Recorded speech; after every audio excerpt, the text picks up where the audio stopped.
Hello again. I'm heartened to see that at last a European country has had the courage to take a firm line on immigration and asylum seekers. When the column of young men heading into Europe was making its way through the Balkans a few years ago, some countries, Germany for example, and Sweden, said that it was a good thing and invited in as many of those people as wished to come.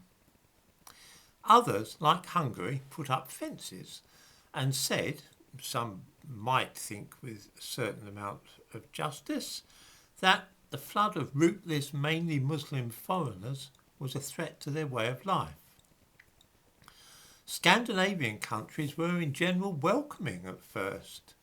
Sweden has always had a reputation for being liberal and progressive and easygoing about refugees, but they seriously underestimated the scale of what was about to hit their country.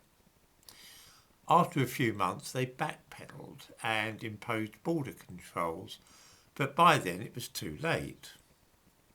I'm sure people remember in 2015 the column of people, endless column, working their way through Greece and what used to be Yugoslavia heading towards Europe. By the time they imposed controls, the Swedes had let in an awful lot of people into their country who were going to change its nature for good in a very short time. Women in Sweden had always been able to dress how they wished. They could swim topless in public swimming pools if they wanted to. They could walk down the street naked. No one cared at all. It was the most laid-back country imaginable. I lived in Sweden at the end of the 1970s. My first wife was Swedish. The worst you could say about Sweden was that it was a very dull place to live. It's all stopped now, because of course young women are constantly being harassed by foreign-born young men from Africa and the Middle East. These people go to swimming pools just to look at the young women and make a nuisance of themselves and pester them. So that's all finished now. The women have to dress in a particular way. They have to watch their step, otherwise they're going to get harassed or gang raped. Over half the rapes in Sweden in the years following 2015 were committed by refugees and asylum seekers. Finland too saw an epidemic of rape, again mostly by those born outside Europe and granted asylum in Finland.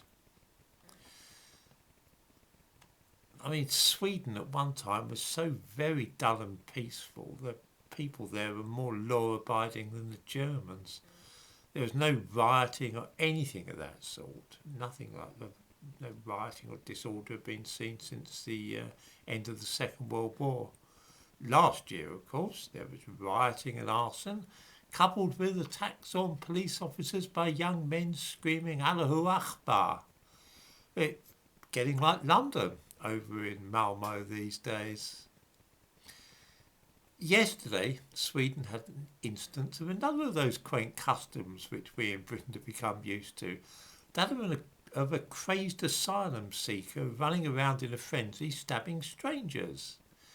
Yep, it's becoming quite vibrant and multicultural in the last few years in Sweden. Denmark didn't grant asylum to the Syrians who came to their country a few years ago. They gave them temporary residence permits, and these are now being withdrawn. The reason is simple. The Danes say that Syria is not at war anymore, and it's safe for those people to go home. It's quite right. Why on earth should they think that they could go and live in somebody else's country indefinitely? They were given shelter during the war's over, so now they can go back home again. Why on earth can't Britain have the gumption to act in the same way? The countries of Scandinavia have finally twigged that multiculturalism is not all it's cracked up to be, and that if they do not act swiftly, their countries are going to be trashed in the same way that has happened to Britain and France.